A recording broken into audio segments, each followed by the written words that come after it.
अच्छा काम कर रहे हैं। You can decide my face, मुझे क्या करना है, कितने फेस में काम करना है।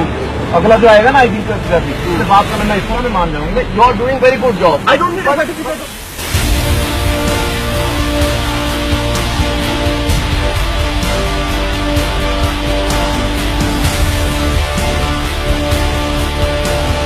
अभी भी बोलता हूँ उसको जो करना है वो कर ले, मैं काम अपने हिसाब का करूंगा and I don't regret what I said.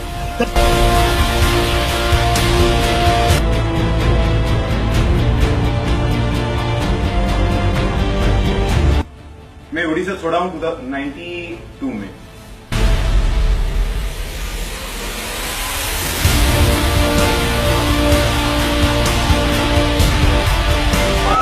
Helmet पक्का पहनेंगे आप, सीट बेल्ट पक्का पहनेंगे आप।